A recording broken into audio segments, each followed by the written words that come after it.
Yo, what is up fam, and welcome to today's video. In this one we're going to be talking about how to build the nicest, diced, most shredded V-line ever. I'm not the poster board for it right now because I'm lean bulking if you've watched my other videos. I'm going to try to show you the muscle groups and what I'm working on and everything using my own body anatomy diagram kind of thing. But yeah, you should be able to see them. I'm doing a proper lean bulk, so you should be able to see them. If you can't see them, then call me out because I'm fucking up my lean bulk then. So right off the bat, let's simplify this as much as possible. How do you get nice abs? How do you build nice abs? Well, first of all, you need to have a low enough body fat percentage to actually show them. Now, the building part comes from building muscle, just like any other muscle group. So you're gonna need to build them and you're gonna need to lose body fat. But there are so many other questions and myths that I'm gonna go over in this entire video. And at the end of the video, I'm gonna show you guys a bunch of exercises that you can do to target all parts. But we're talking about the ab region, the one that everyone thinks about when you say abs. And by the way, when I say abs, it's not just this part, your 6-pack, 4-pack, 8-pack. It's the obliques, the abs, V-lines, serratus, the whole entire thing that we're talking about. Because that's how you're going to build the nicest looking abs. I'm gonna pull up a chair for this one since we're gonna be talking, answering some questions and stuff. So before we get started, if you guys could just subscribe and like this video, it honestly helps me out a lot so I can keep on growing this channel. And I just recently hit 2,000 subscribers. So honestly, thank you so much for that. Like, that was one of my goals. I had it on my vision board and I moved it over to my goals achieved, and that just felt really fucking good. So thank you guys for that. But if you're new, subscribe, smash the like button, and let's get into it. Let's start it off with the biggest statement out there, which is abs are made in the kitchen.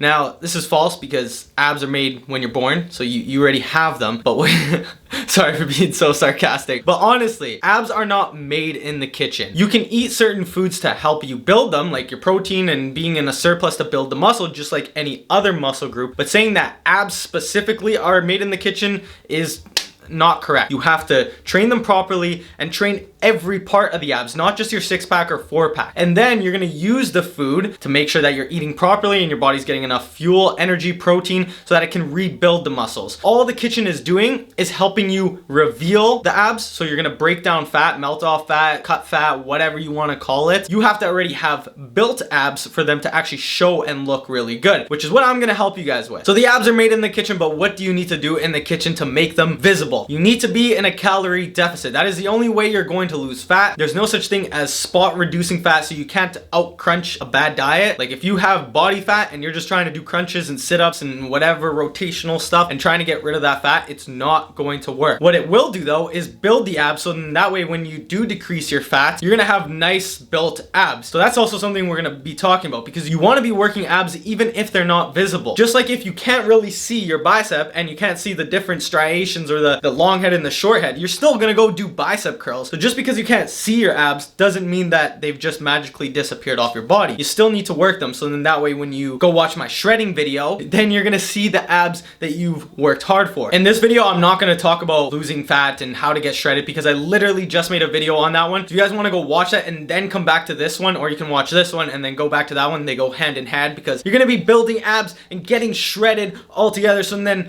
when you put the videos together, it's just a magical explosion of aesthetics. You know what I'm saying? That's my goal. So you're getting to working on the abs. Are they different from any other muscle? I see this all the time. People say that you have to do 1,000,000 reps, only body weight stuff. You have to hit them every day because they're abs and we use them every day. Well, I also use my arms every day and I don't hit my biceps, triceps, back, legs every single day. You want to be treating your abs just like any other muscle. You don't need to be training them every day. Hit them 2 to 3 times a week, just as if you would do like a push-pull legs. You're not doing legs 4 times a week or every single day. You're gonna treat your abs just like any other muscle. Or you can even do an ab day and target the entire abdomen area and not just like your 6-pack, 4-pack or whatever. The abs themselves, they are genetic when it comes to the 2-pack, 4-pack, 6-pack. This is based on your linea alba. So when you see like the actual lines that are deep inside and then you have the muscles popping out themselves, I'll try to show you quickly. So right here, linea alba is creating these different sections. So based on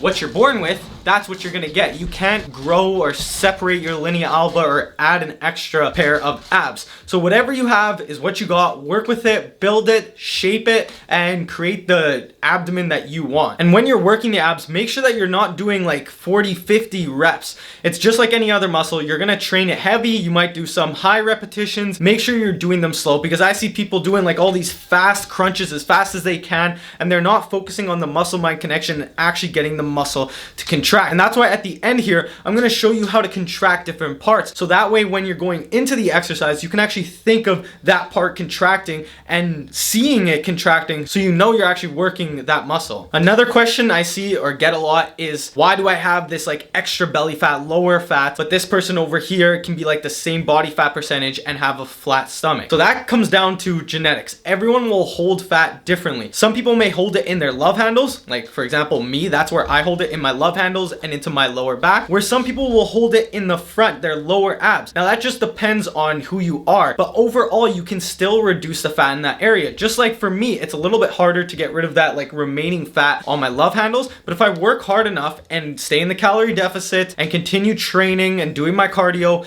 then I'll be able to eventually get rid of that fat, just like anybody else can get rid of the fat on, say, their inner thighs or their back, wherever you're holding it. It's completely subjective to the person. So if someone's the same body fat percentage as you and you still have a little bit of fat in a different area than them, just remember, they probably have fat somewhere else that they're trying to get rid of. Another thing that comes into play with like where you hold your fat is how much muscle you have in the area. Like if you have a lot of muscle in your chest, think about it. Your chest muscle is pressing against your skin. So just having all that area that is filled with muscle, it's going to spread out the fat because it's a bigger surface area. So if you have less muscle on your abdomen, well, of course you're going to hold more fat there. There's less muscle to spread it out. And that's why in those areas there is more fat, because there's less muscle. Just like when someone has more fat in the inner thighs, there's more muscle on your quad and hamstrings, but the in-between part, well, there's room for fat. Now I hear a lot of people saying that you need to cut carbs to get shredded and get abs, and that carbs are going to hold you back from getting the abs. Now that's completely false. That's a huge myth. If anything, carbs are going to give you a better pump and more energy in the gym, so you can actually smash the workouts and grow your muscle. I always talk about this. Have a balanced diet. You don't need to cut anything out of your diet. Enjoy it, make something sustainable for you. But when it comes to carbs and abs, no difference. I think what people get stuck on is that they eat so much carbs that it puts them into a surplus. So then when they're like, oh, I'm gonna reduce or cut my carbs, so they cut all the carbs, and of course it's going to put you into a calorie deficit because you just reduced your calories by so much. So and then they associate it with, oh, carbs is the bad thing. If you get rid of it, then you're going to lose weight and lose fat. But you could have done that with protein or the fat that you were having. It comes down to overall calorie intake. The carbs are not going to be detrimental to your abs. The last one before I actually get into the exercises and break down the actual muscles themselves so then you guys can build them. Do you need supplements to actually get abs? Now, supplements obviously help if you're doing everything else right. Like for myself, I take creatine, protein, and pre-workout. Are they necessary? No, but they do help if you're already doing everything right. I think what people do wrong a lot is they think that the supplements will do all the work for them. So then their nutrition isn't as good, their training isn't as good, because they think the supplements are going to supplement all the stuff that they're missing, so then they can achieve the aesthetics or the body that they want. But that's not how it works.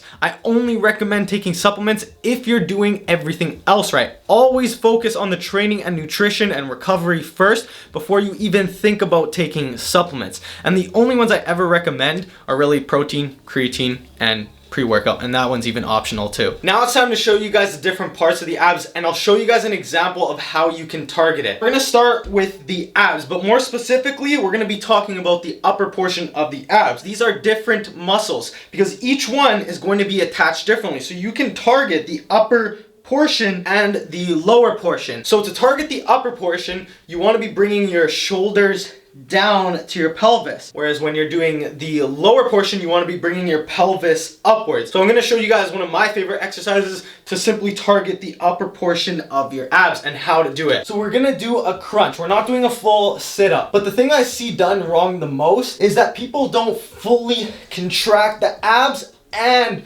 fully stretch them out. You want to make sure your ribs are coming down. You almost want to bring your ribs towards your belly button, and then when you come back, get the full stretch and allow for that natural curve in your lower back. and then you're going to come up. What I like to do is reach between my legs with each arm. Now, yeah, that's going to give you a little bit of oblique work, but not really, because you're not getting a full rotation. So if anything, the reach is just going to help you get as far as you can so you can fully engage the upper abs. So what it looks like when you put it all together is this.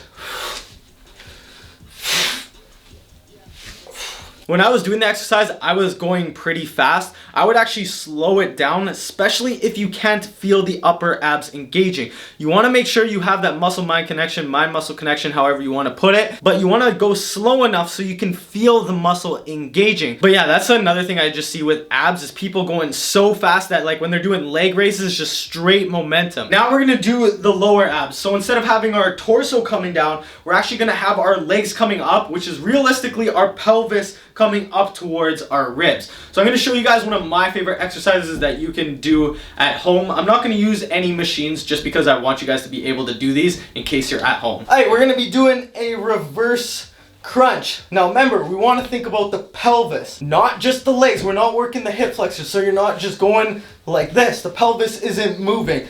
So what we want to do is try to bring that pelvis up towards our torso. So what I actually like to do is, because this is probably going to make a farting sound if I don't do this, put my hands under my butt, and then I'm going to create a little bit of an angle in my legs, and that's just because if I have them straight out, I tend to use my hip flexors. So I'll go like this, and what I'll do is try to bring my knees towards my chest, which will also help me bring my pelvis towards my belly button, my chest, or wherever you want to bring it. So we're going to come up, and you're going to create that curve in your spine, and then you're going to fully extend out. You're basically going through flexion and extension of your spine. Next thing to target, the obliques, but we're going to break it into two parts. We have the upper obliques and the lower obliques. The way you target them is pretty much the exact same way as the upper and lower abs. For the upper, we're going to do an upwards rotation with the torso, and for the lower, we want to move the pelvis. So I'm going to show you guys two exercises that you can do at home to target both portions of the obliques. There's two ways you can do this one. You can do a Russian twist, which everyone already knows how to do, or there's this one. You're going to lay all the way back, and then you're going to bring your legs up with just like a 90-degree curve, and you're going to already think about closing that distance. So you want to pretty much breathe your air out from like your lower abs, so it's not like extended like this. You want to make sure that it's in. So we're up, breathe that air out or bring it upwards so your core is nice and tight. You're basically tightening your transverse abdominis, which is like this belt that wraps around your core to keep it really tight. And I'm going to show you guys an exercise that you can do for that as well. But anytime you're bracing, like even just going like this,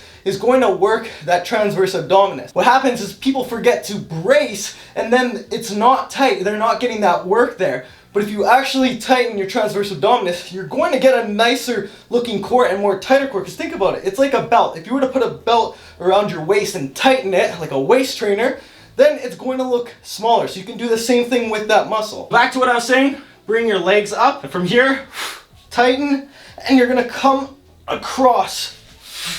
Pretty much like a Russian twist, but you want to try to bring that whole shoulder over top while keeping your legs in place. And you're trying to get down to your hip level.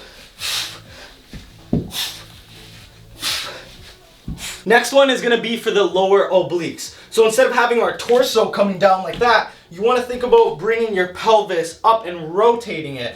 So what we're going to do is go into a plank position, make sure you're nice and stable and that you're on your toes. From here, you're gonna take your knee and rotate fully. You don't just wanna bring your knee like that because then we're just doing hip flexor. You wanna actually fully rotate without rotating your shoulders in. So shoulders stay in one place and then you're rotating at the pelvis.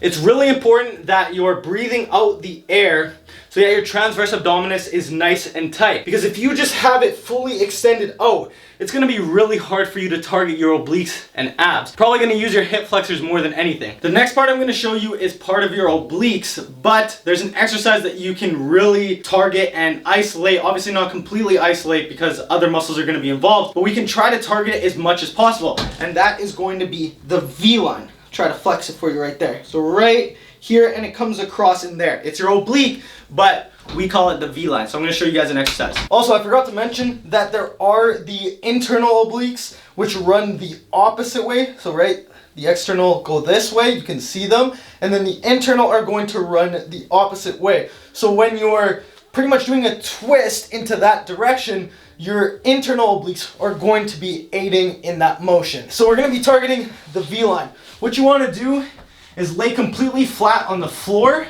From here, you're going to rotate your hips. And what I actually like to do is have something on the side that is lifting up. So if I'm doing my right side, I'll have something that I can grab onto on the right side. So over here, I'll use this. I'm gonna lift my feet just slightly off of the ground and then put them off to the left side of my body. So you guys can I know you guys can't see my feet. You can see where my legs are going. And then I'm going to rotate a little bit more until I can feel the V-line actually being engaged. Then from here, I'm going to crunch just slightly because you're gonna contract the obliques by doing that. So from here, now you can create pretty much a C with your feet. And you can take your hand and put it on the V-line to make sure it's engaged the entire time.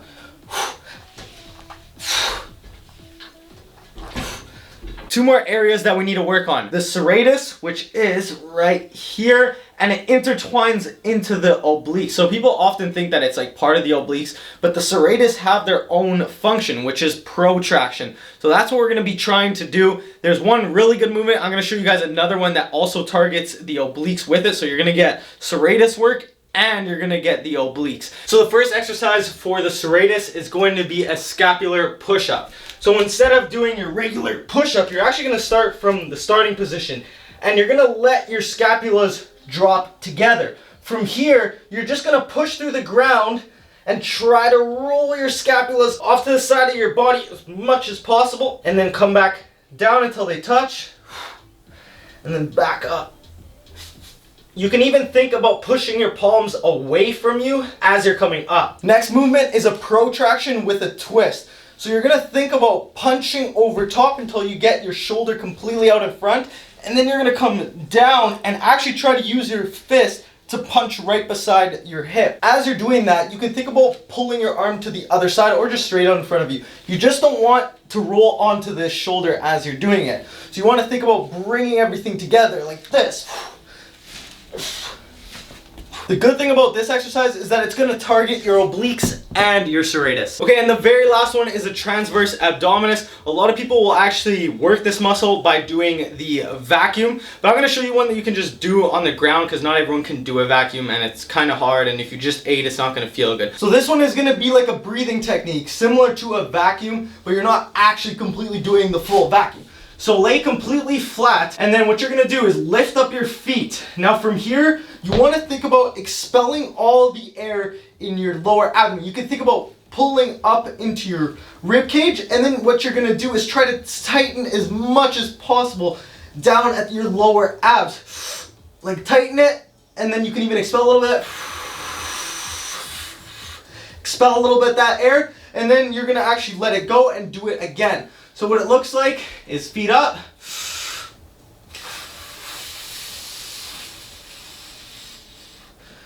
Alright, and that is it. That's all I have to say about the abs. I showed you guys exactly how you can target the entire abdomen and not just your 6-pack, 4-pack at home. The thing is, you don't need all these machines, dumbbells and stuff. You can do it at home. Obviously, doing some weighted exercise is going to help you build the muscle better. Just like if you were to do a 5-pound curl compared to a 20-pound curl, that is going to be more maximal effort, so you can then create hypertrophy and grow the muscle. The same thing for your abs. The good thing is though, for abs, a lot of the time we can use our body weight. Unless you're really light or really lean with a lot of muscle, then you're probably gonna need to add some resistance, or it's not gonna be hard enough for you. It's not gonna be enough resistance for you to actually grow the muscle. So if you guys enjoyed this video, smash the thumbs up button, subscribe if you are new. Thank you guys so much for watching. Let's get it, get fucking aesthetic.